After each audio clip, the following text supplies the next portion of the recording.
Okay guys, today's going to be a video talking about some knives.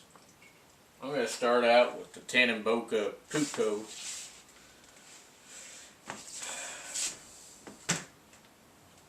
I got sent this Tanimboca Puukko about, I don't know, a year and a half ago, something like that. So this particular knife has just a basic sheath. It comes really tight, so if you get one, be very careful. It's really tight. I'm not overly fond of the sheath, but it's just a basic sheath to keep the knife in. Comes embossed with the Tops logo. This particular sheath, the logo is kind of off center, but again, I'm not overly fond of the sheath anyway. It's just something to keep the knife in. But I don't get excited about a whole lot of sheaths, to be honest with you. You know, most sheaths are, I don't know, they're just not what I'm looking for. But I'm very picky. Okay, I'm very picky about things. So anyway, we'll put that off to the side. We'll get onto this knife. This knife, it comes with a secondary bevel on the blade. Okay, I'm gonna give you a little close up here.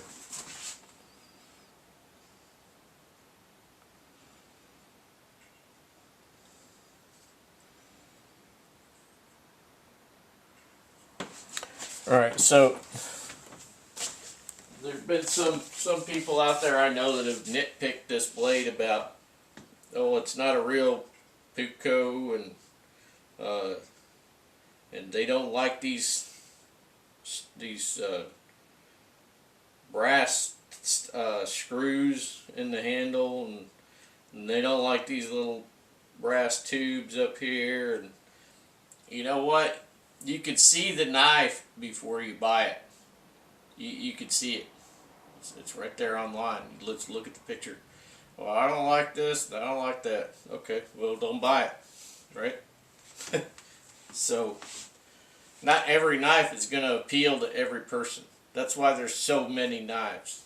It's why so many of us, you know, we get knives to try them out. Does it fit my hand good? Do I like the way that this knife feels in my hand? Do I like the way that this, you know, all that stuff, right? And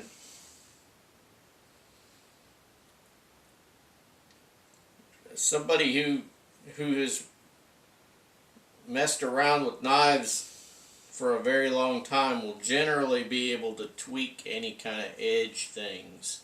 Okay, when it comes to the knife blade edge, anybody who's been around a while, you know, you learn how to sharpen a knife properly, you know, and if you can't learn how to sharpen a knife properly, then you need to learn how to sharpen a knife properly, because it's just part of being an outdoorsman, being a woodsman,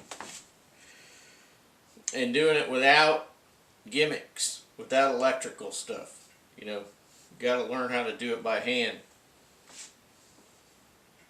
and because it's a skill, and it's a skill that a woodsman needs to know and become expert at.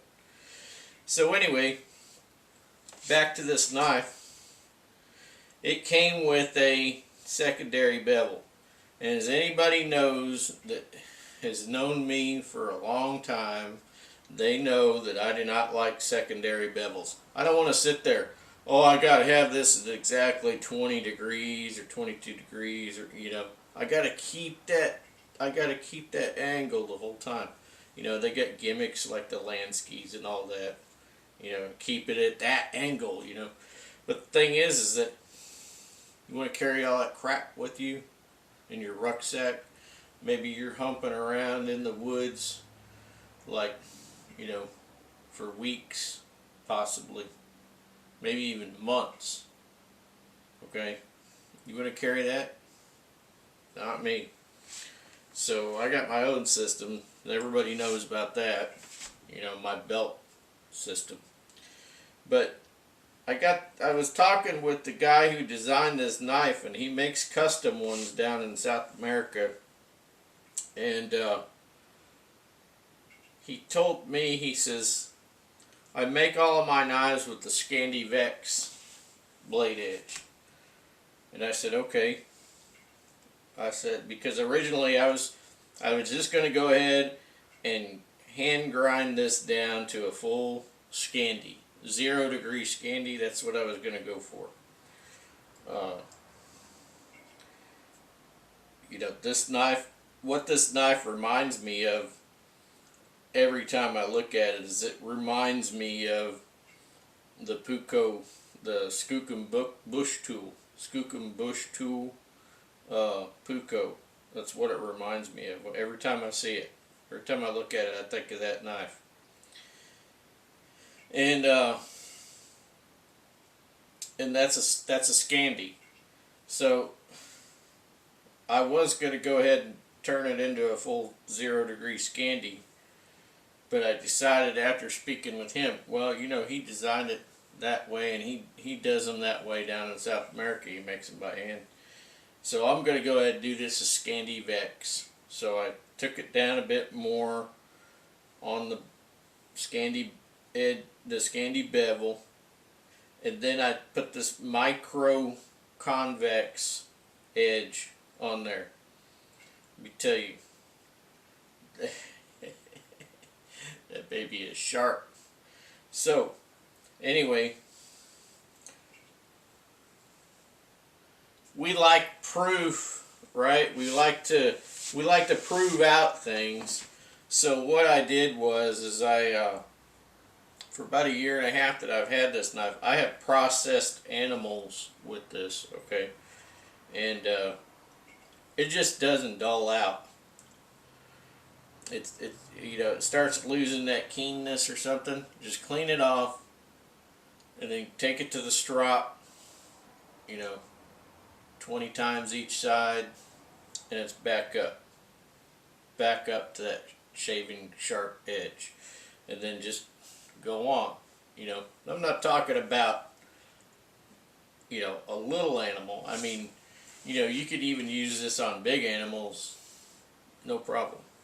You know, and I think that you could probably just keep going and going, as long as you just keep stropping it every now and then. Don't let it go too far. You know, I think you could easily just, you know, cape out a moose with this, and that sort of thing. But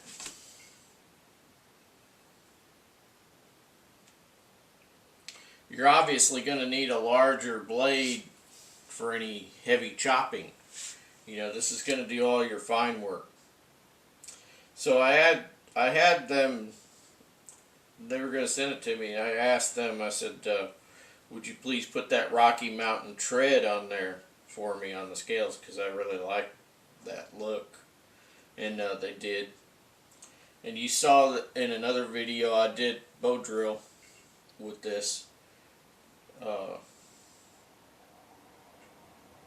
Yeah, I think I had the bow. I did the bow drill, and the hearth board. I think the hearth board snapped on me when I was doing it, because I had just overused it or something. And I had to do it all again, and I started over, and I got the fire. But these little holes here, if you want to clean these out and lube them, I use frog lube, okay? I don't use anything else on my knives anymore but frog lube. Frog lube is for knives and guns, okay?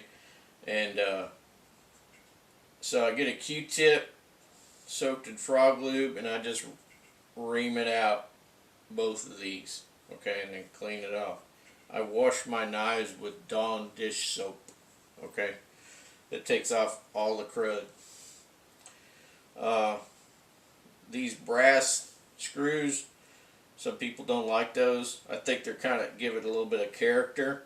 I'm not planning on taking the scales off, so just, you know, Put a little frog lube on there every now and then. And it's good. Put a little frog lube on the blade, wipe it down. It'll keep a film on there. You know, you just stick it in the sheath and it'll have that film on there protecting the blade. You're going to find that it will get some staining because it is high carbon steel, 1095.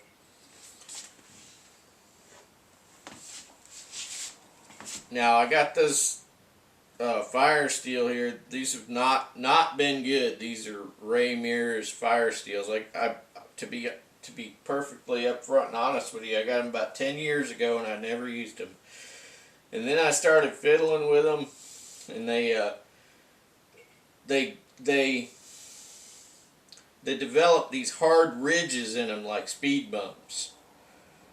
And as you probably know, I'm an above average person when it comes to dealing with fire steels. But so it's not my technique, it's just the product. And so I found that those ridges, the ridges would show up, and then after a while the ridges would go away and then get smooth again. The ridges show up, get smooth again. So anyway, this has a 90 degree, it's ground on the back to 90 degrees so that you could do the fire steel. Alright, so I cleaned that up a little bit earlier so that I could get a good strike out of it. That's just another disclosure. Yeah, even right there, that right there, it's already starting to form ridges. See that? That's Ray Mears. So I had told them about that, and they did show concern, but again, you know, those are like 10 years old, so I mean, they've made a lot of fire steels since then. But anyway, I couldn't be happier with this as a small bushcraft knife. Okay, this is a bushcraft knife, not a survival knife. Made for fine tasks. If you put that Scandivex on there, or you take it to a 0 degree Scandi, I think you'd be plenty happy with that fine edge on there. It's a really nice knife, and I never plan on getting rid of it. So that is the Tanimboca Puukko, and in the next video I'm going to talk about this Woodcraft. Okay, the Woodcraft. This was sent to me pretty recently. Just getting around to it, because you know, as everybody knows, if you watched the last couple videos, I just found my video camera. You know, I lost it for over a year, and it was right where I left it. So yeah. So next video coming up, we're going to talk about this Tanimboca, or not Tanimboca Puukko, the Woodcraft. All right, we'll talk about the Woodcraft. So we'll see you in the next video.